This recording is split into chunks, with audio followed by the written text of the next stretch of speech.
Dr.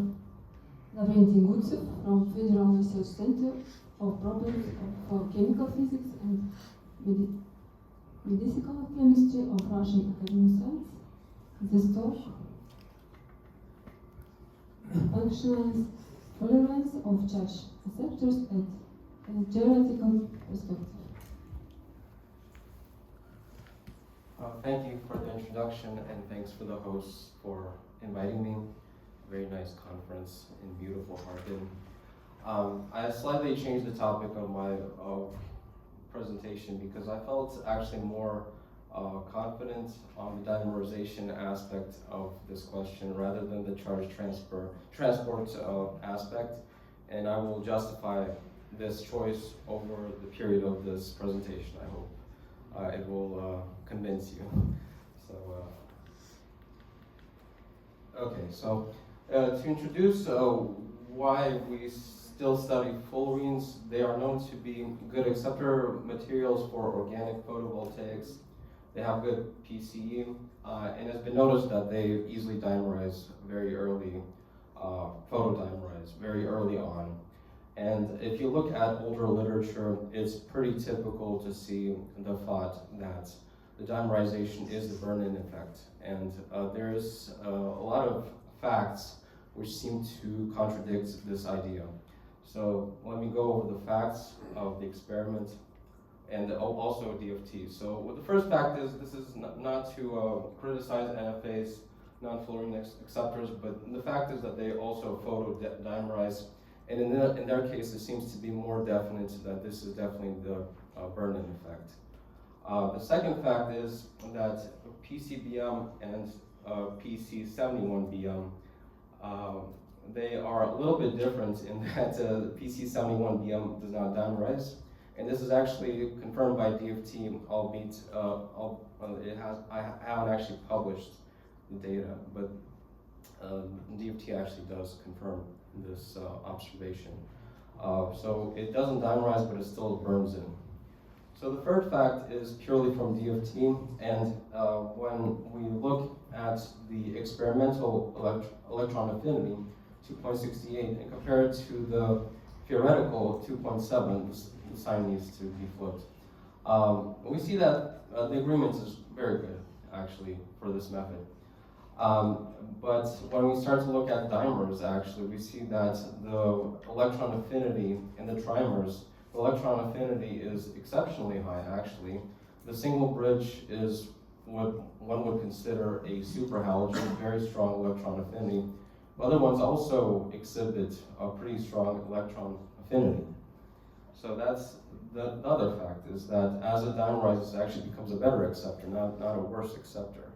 So somewhat unexpected also. And another fact is, for PCBM especially, this functionalizing group is quite unstable actually. It can react with itself, but I'm not ready to show you this data, but you'll just have to take my word for it that this part of the molecule is quite unstable.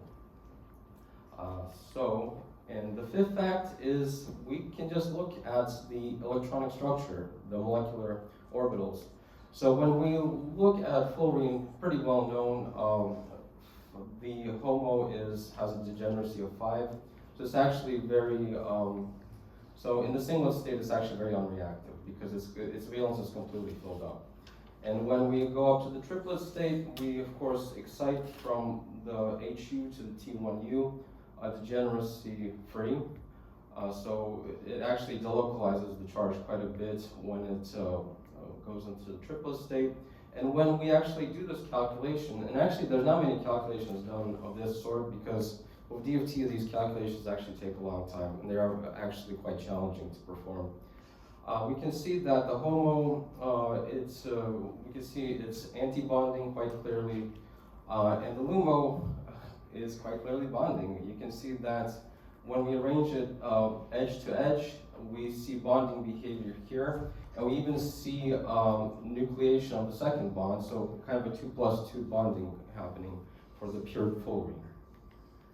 And when we go step by step, so This step is singlet-singlet. This is singlet-triplet. So the singlet-singlet, we can see HOMO and LUMO are both delocalized, so we can see it's purely a van der Waals effect. When we go up to the triplet, we can see that actually charge transfer seems to happen very easily between the singlet and the triplet van der Waals complex. But even more interestingly is if we're very careful, we can actually prepare the first step of dimerization, which is the 1+1, where we see the same thing as in the previous slide. We see the formation of the bonding between the, so 1+1 bonding. So this is the first step of dimerization. And when we, and then what we can see that we've prepared the first dimer, and then we can go further to the 2+2 product. The 2+2 product I won't discuss because actually the dimerization, that de-dimerization are different processes, and I think this actually deserves a completely separate paper to look at. And ultimately for just the C60, the proposed mechanism is we excite to some excited state, and then we relax to the S1, and this is the regime where we can have free charge carriers. So as is known, this happens by charge hopping. But another aspect which can happen is we have strong spin-orbit coupling. So we can easily go into our triplet state, and for functionalized fullerenes, there can be more than one triplet state. So it can be T4, T3, this kind of thing. So it's not necessarily S1, T1 that have spin-orbit coupling, because for spin-orbit coupling, the energies have to also align well. But this structure needs to be slightly corrected. The T is always lower than the S. So actually, we always have a lower triplet than a singlet. And so in this triplet state, this is the only way we can get dimerization. So that's the first thing I need to point out to you, is that triplet is the only way this can happen. So for the experimental data, they considered a very large array of functionalized fullerenes. The green ones I color as well dimerizing, red are poorly dimerizing, yellow are somewhat in between. I won't discuss experiment too well, but very nice experiment done by my collaborators group, Pavel Trashin. And in HPLC, they see by retention time, first we have the C60 come out, and then the dimerizing product, and for each situation, it's different. So they make these nice dimer yield curves depending on the aging time of the sample. And the really key data that they had, I think, is the cyclic voltammograms. Here we can see that we have, as the electron affinity is higher, so this part of the graph, it dimerizes more, and as we decrease, it dimerizes less. And you can see that this is actually double, it kind of has a double trend where it first drops, so first goes to 0, then it just stagnates, of course, because you can't go lower than 0. And when we look at D of t, we just calculated everything and just looked at the correlations. Actually, it confirms the experimental data. We can see the LUMO and the electron affinity actually does correlate with the dimer yield in experiment. So this is good, but this is not an explanation. And the thing that's very unpleasant to see, or was unpleasant to see, but now we understand why, is that the triplet state does not correlate at all. So I told you the triplet state matters for dimerization. Here we see no correlation at all. So why is this? Well, the reason is because the triplet state is always localized to the fullerene itself. The functionalizing group does not matter at all. So this we call the belt of dimerization. And when they arrange with each other, these belts, that's when they can dimerize. That's the only way. But these belts of dimerization in the actual electronic structure are basically always at the same spot. So that's why the triplet state does not matter as far as determining whether or not it will dimerize. So we can already see that it's both a spin effect and a charge effect. So the experiment looked if we mix PCBM with C60, what happens? So the PCBM can activate the C60, but the C60 does the opposite to the PCBM. The PCBM dimerizes less. And the DFT calculations essentially prove this. The charge transfer is favorable, the spin transfer is not favorable. And you can actually see, so this is our charge distribution in DFT. We can see that the charge localizes very nicely when we have the transition state. But we can also see the actual activation differences seem to always be in the spin aspect of the problem. So this is actually quite complicated. So experiment essentially had already a very nice explanation, but the theory had to catch up in terms of what's actually going on. So the experiment said that the functionalizing group captures the light and then transfers the electron over to the fullerene, and then we have charge separation, and this charge separation is essentially how dimerization happens. And essentially, it seems that theory essentially agrees, but we had to do some work to make it agree. So they actually made a very interesting prediction of just using the HOMO of the styrene and the LUMO, the PCBM, just to tell which will be the peak that corresponds to the transfer from the cyclical group to the C60. And when we calculate TD-DFT, we can see that these peaks actually correspond to what they predicted. So even though this is a very rough idea, it actually does correspond. And when we actually take a pretty new method of actually analyzing the intermolecular charge transfer in DFT, we can see that actually this is not the peak we were expecting. This is actually the transfer from C60 to the functionalizing group. But fortunately, there is actually a pretty clear peak just below it of the opposite transfer. So this is the transfer of the functionalizing group to the C60, which is actually at 288. And when this is the high dimerizing PCBM, this is the low dimerizing F12. And we can see that this red peak, very weak here, very strong here. So actually, the experimental prediction is overall correct. So when we put all the facts together, we saw basically that experiment and theory both converge on the idea that the triplet state matters, so the triplet charge transfer state matters, and this charge transfer state is where we get the dimers. So that's basically what the summary is, and just before I finish, I just want to show you one more slide of a different paper. So this is where functionalized fullerenes were used as ETLs, and the best ETL was F2 for the actual performance PCE.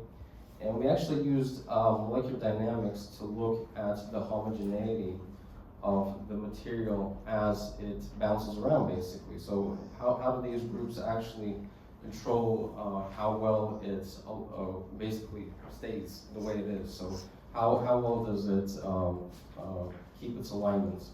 And we can see F2 actually does have a long-term better, it has a better tendency, is much, so RMSD is the, basically how much it changes over time, and we can see that the cell doesn't change very much over time.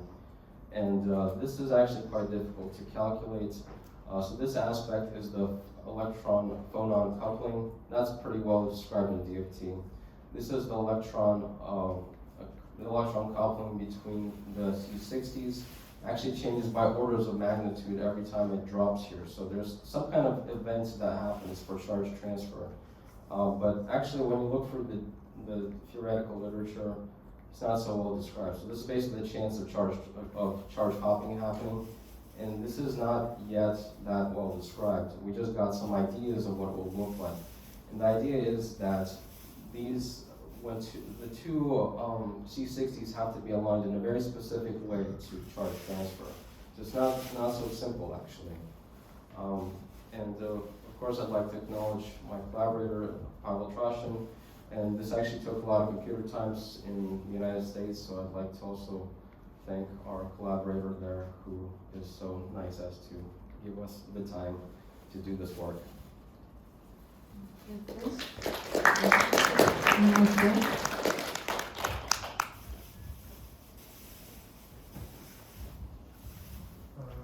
Yes, when I spoke, I would like to ask some questions about spin-orbit coupling. First, you said that it's huge, but it sounds very strange because it is known that in individual carbon atom it's very low, so it cannot be very large. And secondly, you mentioned that in a way the spin-orbit coupling somehow assists obtaining the triplet state. But on the other hand, we know that the spin-orbit coupling doesn't bring spin polarization. So no spin polarization with the spin-orbit coupling. So please comment. Yeah, spin-orbit coupling was always a very painful aspect of this work. It's known from experiments that it's quite strong, that this triplet state lives for a long time from experiments. To actually calculate it in DFT, actually not very successful. If you try in DFT, the high symmetry of the C60 will show that you don't have spin coupling. So the only way you get spin coupling is when you functionalize it. But the spin coupling is actually quite good for an organic material, and apparently is due to the curvature. So the way people describe it is due to the curvature of the C60. The spin coupling is actually, for an organic material, actually quite strong. And these triplet states, so I'm not making anything up, but actually the triplet states are pretty long-lived in experiment. Yes, okay, of course, I agree that this triplet state is very important, but I mean about spin-orbit coupling in these molecules, can you comment on the spin-orbit coupling? How large is it? I can't say exactly. It's been some time since I reviewed, so I'd have to look. I just know that it's enough time. So I've done the math, but I can't give you an exact number. So I'll have to do better work next time. But it's definitely enough time to do these reactions. So I've done the homework, and it is correct. I just can't give you exact numbers. Thank you.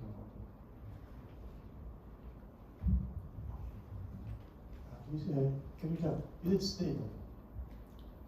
What's stable? I mean, what? Dimers. The dimers? Yes. As far as I can tell, I mean, I think they are. They seem to be able to introduce them in experiment. So this experiment, they actually, as far as I know, they can actually add to the mix the actual dimers. But they do seem to be stable.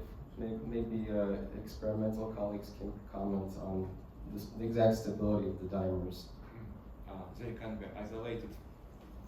No. Yeah. They can be They isolated. live forever. From thermodynamics, or do you know? From thermodynamics. So the thermodynamics is something I'm working on.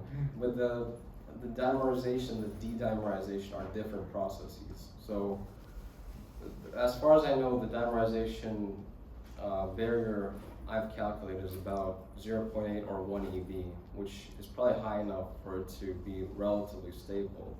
But the de-dimerization seems to be even higher. So I think from theory, it seems quite stable.